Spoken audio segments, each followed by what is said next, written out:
এবার এই সমাবেশে বক্তব্য রাখবেন बनेंगे एक नई डगर अगर कहीं है स्वर्ग तो দুনিয়ার মানুষের কাছে এই আহ্বান জানাতে চেয়েছিলেন যে পৃথিবীতে স্বর্গকে নামিয়ে আনতে হবে।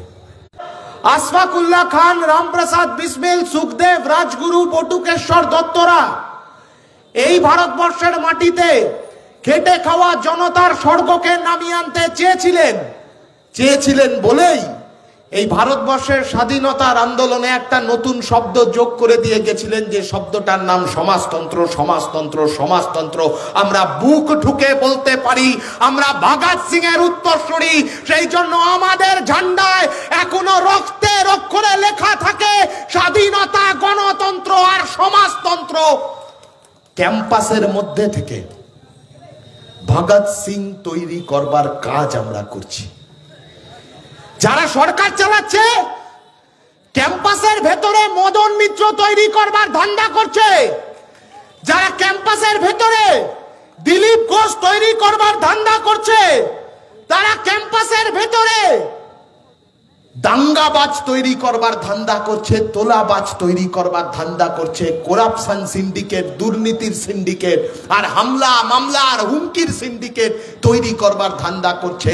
তাদের উল্টো পারে দাঁড়িয়ে ক্যাম্পাসের ভেতরে ভগৎ সিং, প্রীতিলতা ওয়াদ্দেদার, কল্পনা দত্ত, বেগম রোকেয়াদের তৈরি করবার প্রস্তুতি, তৈরি করবার পরিকল্পনা আমরা তৈরি করছি। গোটা ভারতবর্ষ, কোন ভারতবর্ষের স্বপ্ন বটুকেশ্বর দত্ত এই খণ্ডঘোষের মাটিতে জন্মানোর পর দেখেছিল? আজকে যে খণ্ডঘোষের মাটিতে আমরা দাঁড়িয়ে আছি, বটুকেশ্বর দত্ত এই মাটিতে জন্মানোর পরে যে ভারতবর্ষের স্বপ্ন দেখেছিল, কোনদিন ভাবা যায়নি সেই ভারতবর্ষের বুকে উত্তরপ্রদেশের হাতরাসে মাত্র ক্লাস 2 পড়া একটা বাচ্চা ছেলে, সেই বাচ্চা ছেলেটাকে তার স্কুলের শিক্ষকরা, তার স্কুলের স্যারেরা, টিচারেরা মিলে তারা খুন করে দেবে। কি কারণে? না স্কুলের উন্নতি হবে এই ভাবনা থেকে। কোন লজ্জার মধ্যে এই গোটা দেশটা দাঁড়িয়ে আছে ভেবে দেখেন। গোটা দেশ জুড়ে মুসলমানদের ওপর আক্রমণ। এই দেশের মাটিকে আজাদ করবার জন্য ফাঁসির দড়িতে চুমু খেয়ে ফাঁসির দড়িটা গলায় ঝুলিয়ে নিয়েছিল আশফাকুল্লাহ খান। আর সেই দেশের বুকেই আকলাককে খুন হয়ে যেতে হয় সব হিন্দুত্ববাদী দানবদের সামনে। সেই দেশের বুকেই জুনেদকে খুন হয়ে যেতে হয় আরএসএস এর দানবদের সামনে। সেই দেশের বুকেই কাঠুয়াতে আসিফাকে ধর্ষিত হতে হয়, খুন হতে হয় আরএসএস এর দানবদের সামনে। গোটা রাজ্য, এই গোটা রাজ্যে পড়াশোনার যে ক্ষেত্র, ক্যাম্পাস, সিলেবাস, এই সমস্তটার উপরে আরএসএস তার দখল নেওয়ার চেষ্টা করছে। মাধ্যমকে না মমতা ব্যানার্জি। ওরা বলছে এনইপি করবে, নয়া জাতীয় শিক্ষানীতি নিয়ে ক্যাম্পাসের দখল নেবে, সিলেবাসের দখল নেবে, মির্জা গালিবকে সিলেবাস থেকে বাদ দেবে, নজরুল ইসলামকে সিলেবাস থেকে বাদ দেবে। কেন? না নজরুল ইসলাম বলেছে ওরা হিন্দু না মুসলমান জিজ্ঞাসে কঞ্জন, কান্ডারি তব ডুবিছে মানুষ সন্তান মোরমার। সেই কারণে নজরুল ইসলামকে বাদ দিতে চাইছে, রবি ঠাকুরকে বাদ দিতে চাইছে সিলেবাস থেকে। কেন? না রবি ঠাকুর বলে গেছে অহরহ তব আহ্বান প্রচারিত শুনি তব উদার বাণী, হিন্দু বৌদ্ধ শিখ জৈন পারসিক মুসলমান খ্রিস্টানি। রবি ঠাকুরকে বাদ দিতে চাইছে, মির্জা গালিবকে বাদ দিতে চাইছে, फयाज अहमद फैज के बात दीते चाहिए। कारण फयाज अहमद फैज बोले गए हम हाले सफा मरदूदे हरम मसनद पे बिठाए जाएंगे, हर ताज उछाले जाएंगे, हर तख्त गिराए जाएंगे। সেই কারণে ফয়াজ আহমেদ ফैज के बात দিতে চাইছে। প্রতিদিন গোটা দেশের সিলেবাস, গোটা বাংলার সিলেবাস থেকে একের পর এক এগিয়ে চলার সংকেতগুলোকে এরা দুয়ে মিলে বাদ দিতে চাইছে। বিজেপিও যা করছে কেন্দ্রের মসনদে বসে, তৃণমূলও তাই করছে রাজ্যের মসনদে বসে। এক ভাবনা।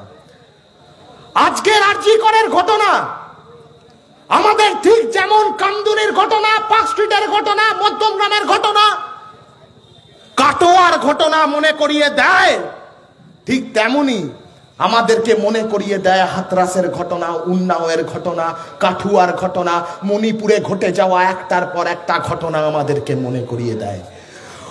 ভারতবর্ষ স্বাধীন, আজাদ, এই আজাদি যে আজাদির স্বপ্ন ভগৎ সিং, বটুকেশ্বর দত্তরা দেখেছিল, সেই একই আজাদির স্বপ্ন কল্পনা দত্ত আর প্রীতিলতা ওয়াদ্দেদাররা দেখেছিল। সেই আজাদির মধ্যে ঠিক ভারতবর্ষের এই মাটি যতটা পুরুষের, ঠিক ততটাই নারীর। এই স্বপ্নের বীজ এই মাটিতে পুঁতে দিয়ে গেছিল ওরা। আর আজকে সেই স্বপ্নটাকে কেড়ে নিতে চাইছে এরা। গোটা দেশের বুকে কোথাও মেয়েরা নিরাপদ নয়। নিরাপত্তার প্রশ্ন, ক্যাম্পাসের ভেতর, আলপথে, রাজপথে কোথাও মেয়েরা নিরাপদ নয়। নিরাপত্তা দেওয়ার দায় কার? সরকারের দায়। সরকার মেয়েদের নিরাপত্তা দিতে পারছে না। সরকার শুধু মেয়েদের নয়, সরকার বাংলার মানুষকে নিরাপত্তা দিতে পারছে না। সে মেয়ে হোক, ছেলে হোক, তৃতীয় লিঙ্গ হোক, যে হোক।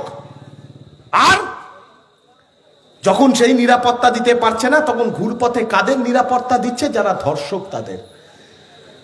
আমার আপনার ভোটে, জনতার ভোটে তৈরি হওয়া সরকার, তার জনতার প্রতি আর কোনো দায়বদ্ধতা নেই। দায়বদ্ধতা আছে কাদের প্রতি? না যারা এই রাজ্যের মাটিতে ধর্ষকদের শাসন কায়েম করতে চায় তাদের প্রতি।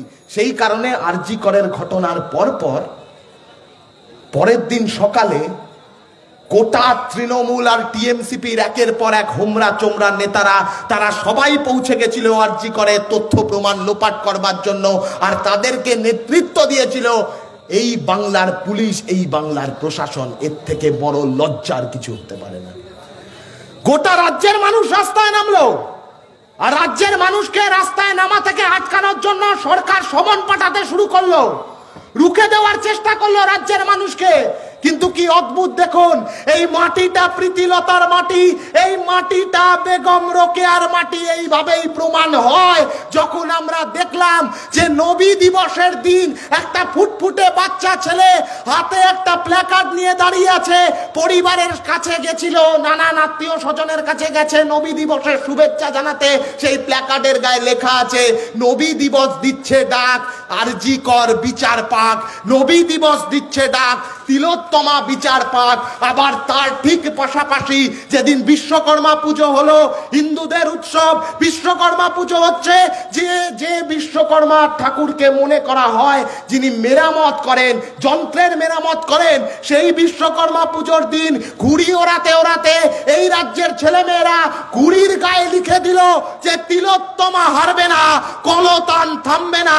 মানুষকে এক হয়ে গেল, গোটা রাজ্যের মানুষ তারা এক হয়ে একসাথে ঐক্যবদ্ধভাবে রাস্তায় নামলো তিলোত্তমার জন্য, এই রাজ্যের মানুষের নিরাপত্তার জন্য। আর নিরাপত্তার দাবিতে ক্যাম্পাসে ক্যাম্পাসে এই আওয়াজ পৌঁছে নিয়ে যাওয়ার, এই পেগাম পৌঁছে নিয়ে যাওয়ার দায়িত্ব আমাদের। কারণ ক্যাম্পাসটাও তো নিরাপদ নয়। 2011 সালের পর থেকে এই গোটা পূর্ব বর্ধমান জেলার একটার পর একটা ক্যাম্পাসে এসএফআই কে নিষিদ্ধ ঘোষণা করেছিল যারা। আজকে তাদের বলবো একটু বাইরে এসে দেখে যাক, এসএফআই কে মুছে দেওয়ার সাধ্য কোন বাপের নেই এই গোটা পশ্চিম বাংলার মাটিতে। কারণ এসএফআই কে ওরা মনে করেছিল এসএফআইটা একটা গাছ। আমরা বলছি এসএফআই গাছ নয়, এসএফআই বীজ, রক্ত বীজের ঝাড়।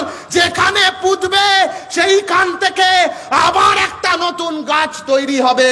আনোয়ার হোসেনের এসএফআই, সুদীপ্ত গুপ্তের এসএফআই, রঞ্জন গোস্বামীদের এসএফআই, সাইফুদ্দিন মোল্লাদের এসএফআই। এই এসএফআই কে রুখে দেওয়ার ক্ষমতা এই গোটা পশ্চিম বাংলা কেন, এই ভারতবর্ষ কেন, এই দুনিয়ায় কারণ নেই। আমরা বলছি দম হে তো বাহার নিকাল। ক্যাম্পাসে যদি নিরাপত্তা, ক্যাম্পাসে যদি সমস্ত ছাত্র ছাত্রীদের জন্য নিরাপত্তা সুনিশ্চিত করতে হয়, তাহলে ক্যাম্পাসের ভেতরে গণতন্ত্রকে পুনঃপ্রতিষ্ঠা করতে হবে। আর ক্যাম্পাসের ভেতরে কথা বলার অধিকার, সওয়ালো কি উংলি জবাবো কি মুঠ্ঠিকে যদি মজবুত করতে হয়, তাহলে ক্যাম্পাসের ভেতরে ছাত্র সংসদ নির্বাচনের দাবি নিয়ে দুর্বার লড়াই সংগ্রাম জারি রাখতে হবে। তৃণমূলের হাঁটু কাঁপছে। ছাত্র সংসদ নির্বাচনের কথা শুনলে তৃণমূলের হাঁটু কাঁপা শুরু হয়ে যাচ্ছে। আমরা বলছি আমরা রেডি আছি। দম হে তো বাহর নিকাল, দেখে যারা কিসমে কিতনা হে দম। আমাদের সাফ কথা। ক্যাম্পাসের ভেতরে এই যে আমাদের এই অনির্বাণ বলছিল না, বাপ ঠাকুর দ্বারা স্লোগান দিয়েছিল লাঙল যার জমিদার। আমরা বলছি ঠিক যেমন লাঙল যার জমিদার, ক্যাম্পাস যার সিলেবাসও তার। ক্যাম্পাসের ভেতরে যারা পড়াশোনা করে সিলেবাস কি হবে সেটা তারা ঠিক করবে। ক্যাম্পাসের ভেতরে নিরাপত্তার প্রশ্ন কিভাবে রক্ষিত হবে সেটা তারা ঠিক করবে। ক্যাম্পাসের ভেতরে গণতন্ত্র কিভাবে রক্ষিত হবে সেটা ক্যাম্পাসের ভেতর যারা পড়াশোনা করে তারা ঠিক করবে।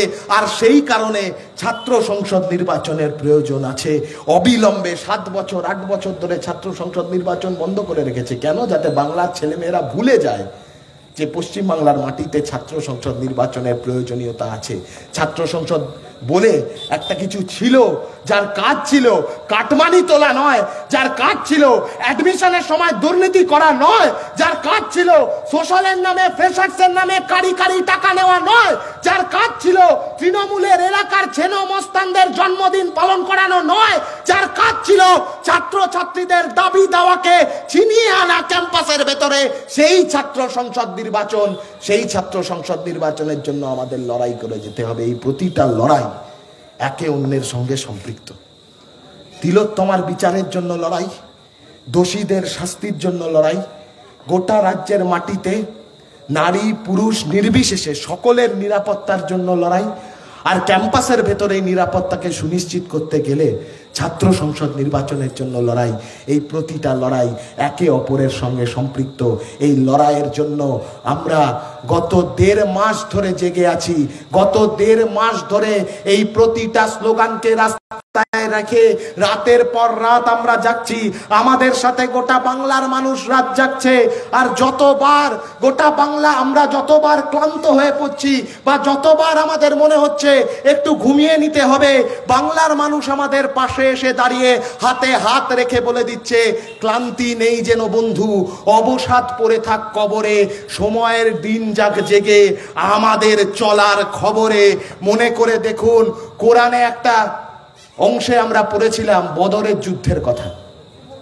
বদরের যুদ্ধে মুহাম্মদের বাহিনী 313 জনের বাহিনী 1000 জনের বিরুদ্ধে লড়াই করছে।